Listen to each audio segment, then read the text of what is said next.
नमस्ते सभी को। हमने इससे पहली क्लास में पढ़ा था वर्णमाला किसे कहते हैं। ठीक है, वर्णों के व्यवस्थित समूह को वर्णमाला कहते हैं। हमने देखा कि वर्णमाला में कितने वर्ण होते हैं, 52 वर्ण होते हैं। वर्णमाला में कितने वर्ण होते हैं, 52 वर्ण होते हैं। वर्णमाला के जो है उसको दो भागों में बांटा गया था। पहला क्या था, स्वर, और दूसरा व्यंजन था। तो आज हम क्या पढ़ेंगे, स्वर पढ़ेंगे। ठीक है, स्वर पढ़ेंगे। स्वर किसे कहते हैं? स्वतंत्र रूप से बोले जाने वाले वर्ण जो होते हैं उन्हें क्या कहते हैं, स्वर कहते हैं। स्वर किसे कहते हैं? स्वतंत्र रूप से बोले जाने वाले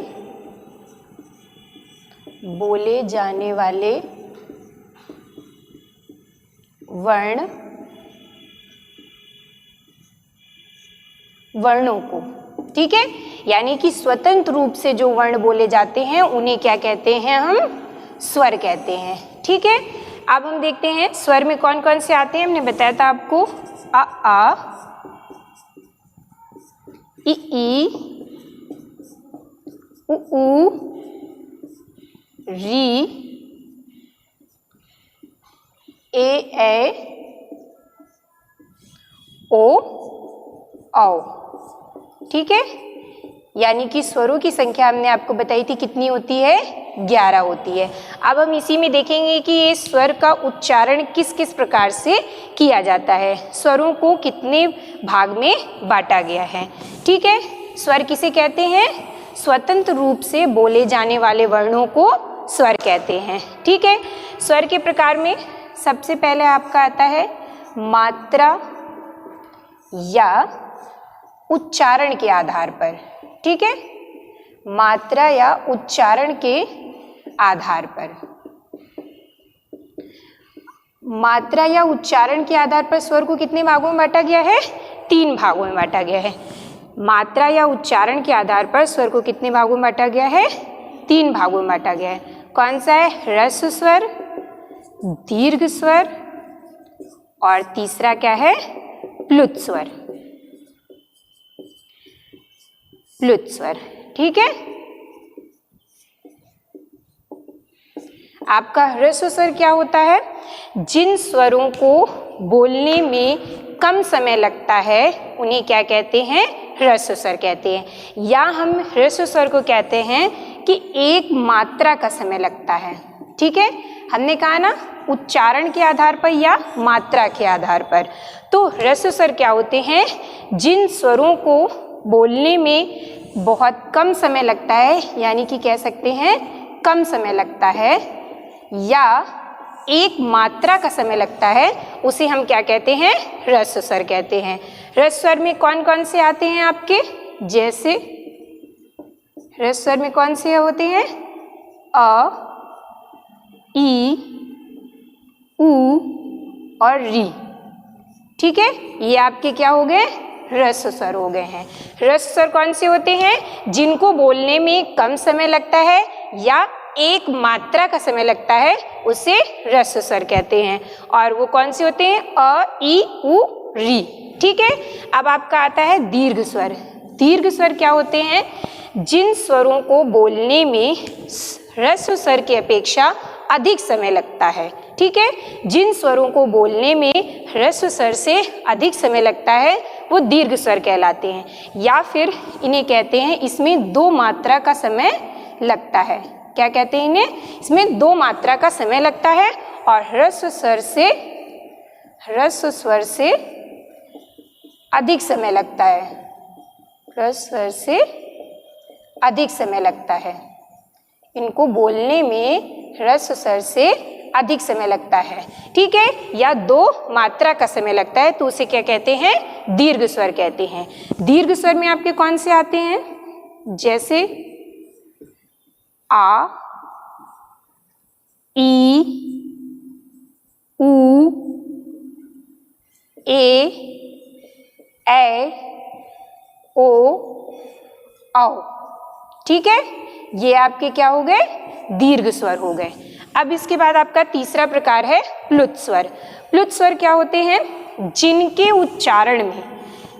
उच्चारण में दीर्घ स्वर से अधिक समय लगता है, दीर्घ स्वर से अधिक समय लगता है, दीर्घ स्वर से अधिक समय लगता है, उसे हम क्या कहते हैं? प्लुत स्वर कहते हैं। प्लुत स्वर कौन से हो गए? जैसे कि आपका प्लुत स्वर में आपका हो जाता है जैसे ओम, क्या है? ओम। जब हम ओम बोलते हैं, ओम, तो हम ओम निस्ते तुरंत नहीं बोलते हैं, उसमें थोड़ा सा बीच में जो ये उच्चारण होता है ये होता है हमारा, इसे हम क्या बोलते हैं? प्लुत स्वर बोलते हैं। ठीक है, जब हम प्लुत स्वर का एक ये भी है कि हम प्लुत स्वर का प्रयोग जो है वो नाटक में, नाटक के जो संवाद होते हैं, ठीक है, नाटक के जो संवाद होते हैं उनमें हम प्लुत स्वर का अधिक प्रयोग करते हैं। ठीक है, प्लुत स्वर जैसे कि ओम या हो गया राम। ठीक है, जब आपको कहीं पे भी ये मिल जाए तो ये कौन सा स्वर होता है? प्लुत स्वर हो गया। ठीक है, अभी हमने देखा कि स्वर जो है मात्रा या उच्चारण के आधार पर कितने प्रकार के होते हैं? 3 प्रकार के होते हैं, ह्रस्व स्वर, दीर्घ स्वर और प्लुत स्वर।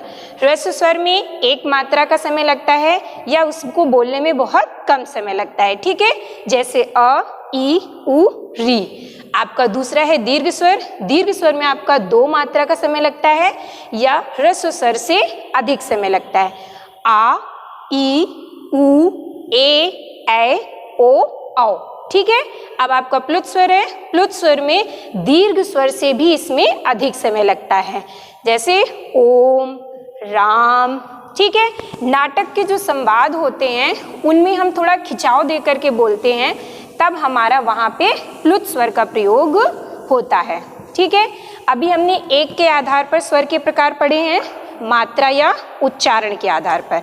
ठीक है, इसके अलावा आपका एक दूसरा भी पूछा जाता है, जीभ के आधार पर। ठीक है, जीभ के आधार पर, जीभ के आधार पर स्वर कितने प्रकार के होते हैं? 3 प्रकार के होते हैं। ठीक है, कौन सा? अग्रस्वर, अग्रस्वर और मध्य स्वर, और तीसरा है आपका पश्च स्वर। ठीक है, तीसरा हो गया आपका पश्च स्वर। क्या है इसमें? जीभ के आधार पर, यानी कि जब हम स्वर का उच्चारण करते हैं तो हमारी जीभ में किस भाग का प्रयोग हो रहा है उसके आधार पर हम जीभ स्वर को कितने भागों में बांटेंगे? 3 भाग में, अग्रस्वर, मध्य स्वर और पश्च स्वर। अग्रस्वर क्या होता है? जिन स्वरों के उच्चारण में जीभ के अग्रभाग का प्रयोग होता है, जीभ के अग्रभाग का प्रयोग होता है, उसे हम अग्रस्वर कहते हैं। अग्र यानी कि आगे का भाग। ठीक है, तो जिन स्वरों के उच्चारण में जीभ के आगे के भाग का प्रयोग होता है उसे अग्रस्वर कहते हैं। इसमें कौन कौन से आते हैं? जैसे आपका हो गया ई। ठीक है, जैसे आपका ई, ए। ये आपका, आप इनको बोल के देखिए, अग्रस्वर है, आप इनको बोल के ई, ए, तो आप देखते हैं ये आपके जीभ के आगे का भाग इसमें प्रयोग हो रहा है, तो ये कौन से स्वर हो गए? अग्र हो गए। ठीक है, अब आपका दूसरा होता है मध्य स्वर। जीभ के आधार पे हम देख रहे हैं तो मध्य स्वर जिसमें हमारी जीवा का या जीभ का मध्य भाग प्रयोग होता है उसमें क्या कहते हैं? उसे मध्य स्वर कहते हैं। मध्य स्वर में कौन सा आता है आपका? अ। मध्य स्वर में कौन सा आता है आपका? केवल आ आता है। ये आपके कंपटीशन में बहुत क्वेश्चन पूछा जाता है कि जो आ है वो किस प्रकार का स्वर है। ठीक है, ये आपका सबसे ज्यादा कंपटीशन में पूछा जाने वाला क्वेश्चन है। आ जो है वो मध्य स्वर है, अग्र स्वर है या पश्च स्वर है। ठीक, तो केवल अ जो आता है वो हमारी जीवा के मध्य भाग से बोला जाता है, इसलिए इसे क्या बोलते हैं? मध्य स्वर बोलते हैं। तीसरा है आपका पश्च स्वर। ठीक है, तीसरा है आपका पश्च स्वर। पश्च स्वर क्या होते हैं? जिसमें हमारी जीवा का पीछे का भाग प्रयोग होता है। पश्च यानी कि पीछे का भाग, तो जिसमें हमारी जीवा के पश्च भाग का प्रयोग होता है उसे हम क्या कहते हैं? पश्च स्वर कहते हैं। इसमें आपको कौन से आते हैं? आ, उ, ओ, औ। ठीक है, आप इन स्वरों का उच्चारण करके देखिए। आप इन स्वर का उच्चारण करके देखिए। आ, उ, ओ, औ। आपको समझ में आ रहा होगा कि इसमें हमारी जीभ का कौन सा भाग प्रयोग हो रहा है? पीछे का। तो ये कैसे स्वर हो गए? पश्च स्वर हो गए। ठीक है, अभी हमने दूसरा प्रकार क्या पढ़ा? जीभ के आधार पर स्वर के प्रकार।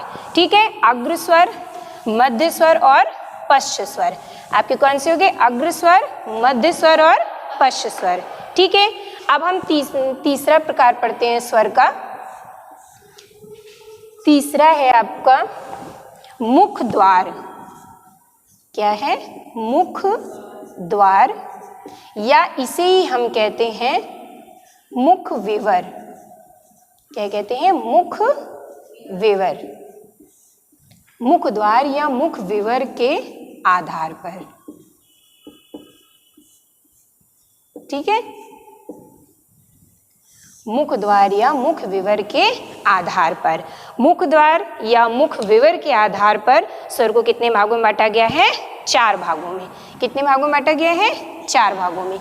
आपके ये जो 4 भाग हैं, इनकी आपकी कॉम्पिटिशन में डेफिनेशन भी पूछ ली जाती है, या इसमें आपके सीधे एग्जाम्पल पूछा जाता है। जिसमें से पहला आपका कौन सा आता है? विवृत स्वर। कौन सा है? विवृत स्वर।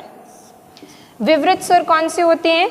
जिन स्वरों के उच्चारण में हमारा मुख द्वार पूरा खुला होता है। ठीक है, हमने कहा ना, मुख द्वार या मुख विवर।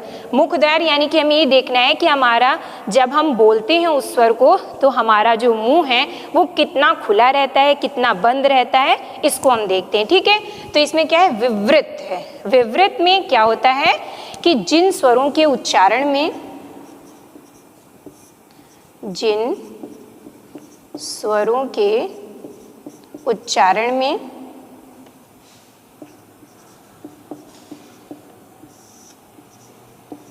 मुख द्वार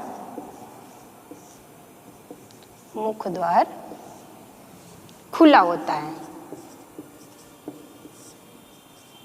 खुला होता है। ठीक है, या एक तरह से कह दिए कि मुख द्वार जो होता है वो पूरा खुला होता है। जो विवृत होता है उसमें मुख द्वार जो होता है वो हमारा पूरा खुला होता है। जैसे इसमें क्या है? विवृत स्वर किसे कहते हैं? जैसे आ। आप लोग बोल के देखिए, आप लोग बोलिए आ कैसा स्वर हो गया? विवृत स्वर। क्योंकि जब हम आ बोलते हैं तो हमारा मुख द्वार कैसा है? पूरा खुला हुआ है। ठीक है, इसकी डेफिनेशन भी आपसे पूछ ली जाती है। ऐसे आपके क्वेश्चन बनते हैं कि किस स्वर के उच्चारण में मुख द्वार पूरा खुला होता है। ठीक है, तो आपका क्या हो गया? आ। इसे ही हम क्या बोलते हैं? विवृत स्वर बोलते हैं। ठीक है, दूसरा है आपका अर्ध विवृत स्वर। दूसरा क्या है? अर्ध विवृत स्वर।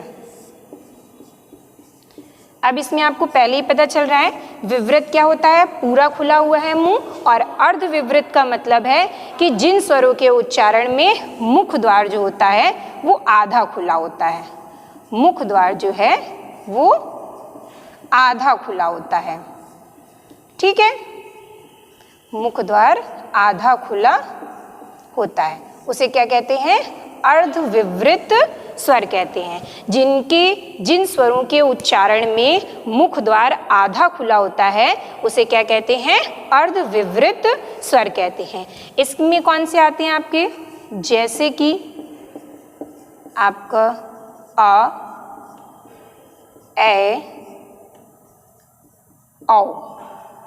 ठीक है, आप इसको उच्चारण करके देखेंगे तो अ, ए, औ। आपका मुख कैसा है? आधा खुला हुआ है। ठीक है, तो जब मुख द्वार पूरा खुला होता है तो उसे क्या कहते हैं? विवृत स्वर कहते हैं। जैसे कि आ। और अर्ध विवृत स्वर किसे कहते हैं? जिसमें मुख द्वार आधा खुला होता है। ठीक है, और जैसे कि अ, ए, औ। ठीक है, इसके बाद आपका तीसरा आता है संवृत स्वर। समवृत्त स्वर। समवृत्त स्वर क्या होते हैं? जिन स्वरों के उच्चारण में मुख द्वार लगभग बंद होता है। ठीक है, जिन स्वरों के उच्चारण में मुख द्वार जो होता है, मुख द्वार लगभग बंद होता है। आप लोग के कंपटीशन में ऐसे सीधे क्वेश्चन इसी से बन जाते हैं कि मुख द्वार आधा खुला होता है तो उन्हें क्या, कौन से स्वर कहते हैं, या मुख द्वार लगभग बंद होता है तो उन्हें किस प्रकार के स्वर कहते हैं। ठीक है, तो जब मुख द्वार लगभग बंद होता है तो उसे किस प्रकार का स्वर कहते हैं? समवृत्त स्वर कहते हैं। समवृत्त स्वर में आपके कौन से आ जाते हैं? जैसे कि समवृत्त स्वर में आपके आते हैं ई। ठीक है, आप इसको बोलिए ई ई उ ऊ, ई ई उ ऊ। ठीक है, समवृत्त स्वर क्या हो गया? मुख द्वार लगभग बंद रहता है। तो जब हम इसका उच्चारण करते हैं कैसे?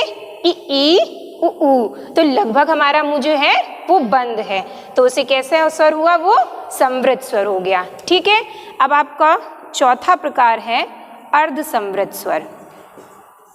अर्ध समवृत्त स्वर। अर्ध समवृत्त स्वर क्या होते हैं? जिन स्वरों के उच्चारण में मुख द्वार आधा बंद रहता है। जिन स्वरों के उच्चारण में मुख द्वार आधा बंद रहता है। ठीक है, जिन स्वरों के उच्चारण में मुख द्वार जो है वो आधा बंद रहता है उसे कहते हैं अर्ध समवृत्त स्वर। जैसे कि आपका आ जाता है ए ओ। ठीक है, ए ओ आपके कैसे स्वर हैं? अर्ध समवृत्त स्वर हैं। ए ओ आपके कैसे स्वर हो गए? अर्ध समवृत्त स्वर।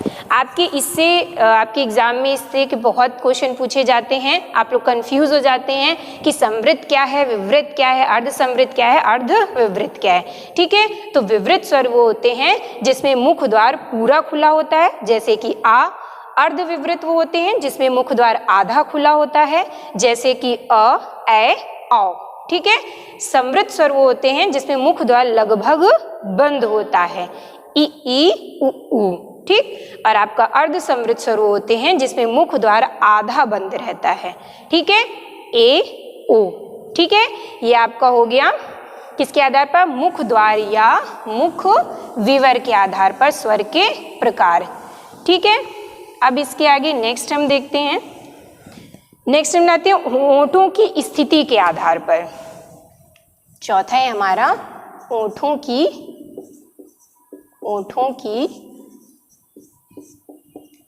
स्थिति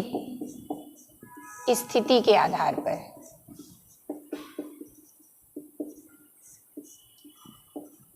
होंठों की स्थिति के आधार पर, तो होंठों की स्थिति के आधार पर स्वर को कितने भागों में बांटा गया है? 2 भागों में। स्वर के कितने भागों में बांटा गया है? 2 भागों में बांटा गया है। कौन सा है? आवृतमुखी,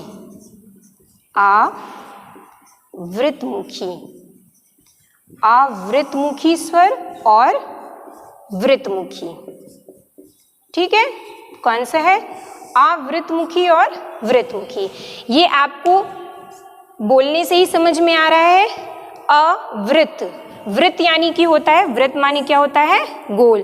गोल बोलते हैं ना, जैसे वृत्त होता है तो उसी में हो गया आपका अवृतमुखी, यानी कि जिन स्वरों के उच्चारण में हमारे होंठ जो हैं वो वृत्तमुखी या गोलाकार नहीं होते हैं। ठीक है, तो उसे क्या बोलते हैं? अवृतमुखी स्वर। ठीक है, जिन स्वरों के उच्चारण में हमारे होंठ जो हैं वो गोलाकार या वृत्तमुखी नहीं होते हैं तो उन्हें क्या कहते हैं? अवृतमुखी स्वर।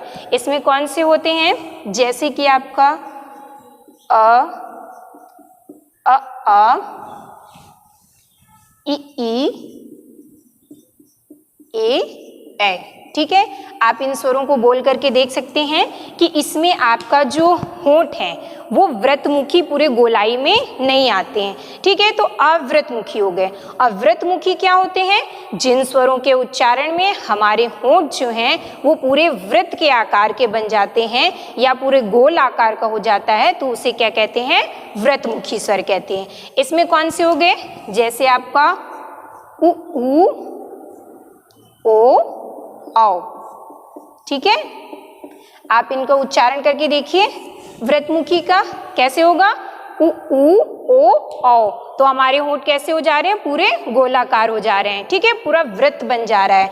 तो क्या हो गया? व्रतमुखी स्वर वो हो गए जिसमें पूरा आपकी होंठ जो है वो वृत्त के आकार के बन जाते हैं, जैसे उ, ओ, औ। ठीक है, अव्रतमुखी होता है अ, ई, ए। इसमें हमारे जो होंठ हैं वो व्रतमुखी या गोलाकार नहीं बनते हैं। ठीक है, आपके अगर एग्जाम में क्वेश्चन बनता है तो आप लोग स्वरों का उच्चारण करके देख सकते हैं कि कौन सा स्वर किस कैटेगरी में आता है। ठीक है, बस आपको स्वरों का उच्चारण सही ढंग से करना आना चाहिए।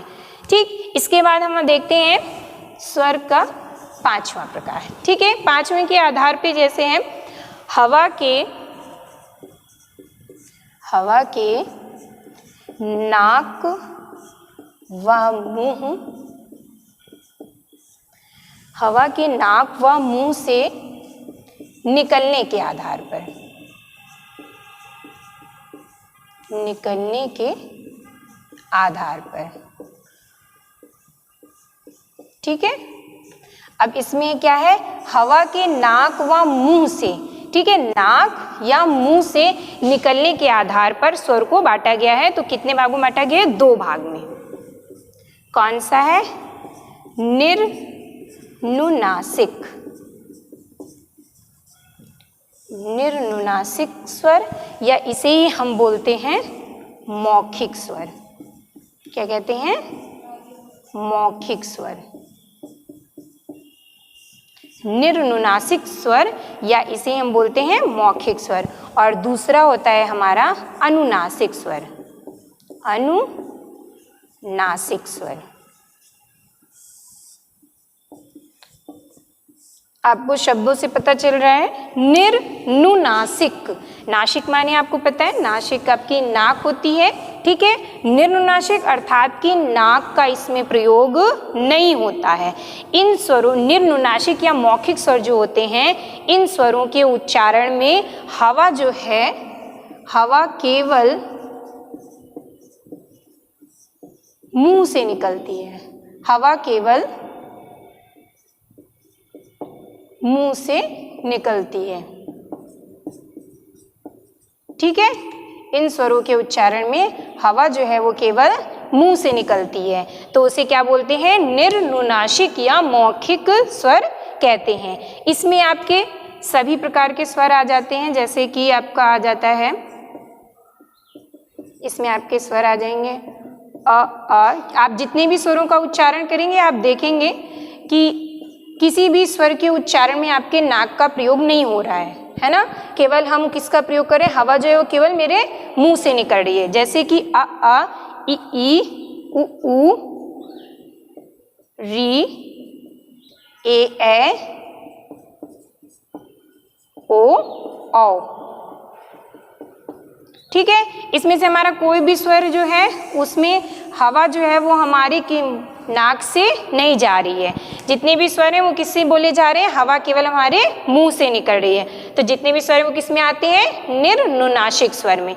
अनुनासिक स्वर में कौन से रखे गए हैं? जिन स्वरों के उच्चारण में हवा जो है वो हमारे मुंह के साथ साथ हमारी नाक से भी निकलती है। ठीक है, इसमें हवा जो है, हवा मुंह व नाक, मुंह व नाक से निकलती है। इसमें हमारे कौन से आ जाते हैं? जैसे कि आपके आ जाते हैं अ,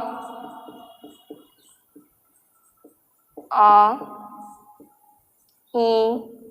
ठीक है, इन शब्दों का हम प्रयोग करते हैं। ठीक है, ये स्वर की संज्ञा में नहीं आते हैं, लेकिन अनुनासिक स्वर के बारे में इसको, अनुनासिक स्वर में इसको रखा गया है जब हवा मुंह व नाक से निकलती है। इसमें कैसे, जैसे हम इसका एक एग्जाम्पल देख लेते हैं, जैसे कि हमारा ये आँख, ठीक है, आँख हो गया, आँच, इस तरह में ये क्या है, ये हमारी तो ये हमारे मुंह और नाक दोनों से उच्चारित हो रहे हैं, इसलिए ये कैसे हो गए, अनुनासिक स्वर हो गए। ठीक है, आज हमने स्वरों का प्रकार देखा। एक नोट लिख लीजिए स्वर के बारे में। स्वर जो होते हैं वो क्या होते हैं, नोट लिख लीजिए कि स्वर, जितने भी स्वर होते हैं, आपके कंपटीशन में क्वेश्चन बनता है कि स्वर जो होते हैं वो अघोष ध्वनि है या सघोष ध्वनि है। सघोष को ही घोष भी कहते हैं। तो जितने भी स्वर होते हैं, ठीक है, सभी स्वर, आपके सभी स्वर जो हैं, सभी स्वर सघोष ध्वनि होते हैं। सघोष ध्वनि, सघोष या घोष भी बोलते हैं इसे, ठीक है, सघोष या घोष ध्वनियां होती हैं। ठीक है, आज हमने पढ़ा स्वर के प्रकार। ठीक है, अलग अलग आधार पे हमने स्वर के प्रकार पढ़े हैं, जिसमें से आपके सभी में आपका क्वेश्चन बनता है। अब इसमें हमने ये भी देखा है कि स्वर जो होते हैं वो सभी सघोष और घोष, ठीक है, सघोष या घोष एक ही शब्द होता है, पर कभी कभी एग्जाम में सघोष लिख के आ जाता है, कभी कभी घोष लिख के आ जाता है, तो कंफ्यूजन क्रिएट हो जाती है लोगों, जिसको नहीं पता होता है। ठीक है, तो आपको ये पता होना चाहिए कि सघोष और घोष दोनों एक ही चीज होती है। ठीक है, और जितने भी स्वर होते हैं वो कैसे होते हैं, सघोष ध्वनियां होते हैं। अब इसके आगे कल हम आपको बताएंगे ये व्यंजन के प्रकार, जिसमें हम घोष के प्रकार, सघोष, अघोष, अल्प प्राण, महाप्राण, इसके बारे में बताएंगे। ठीक है।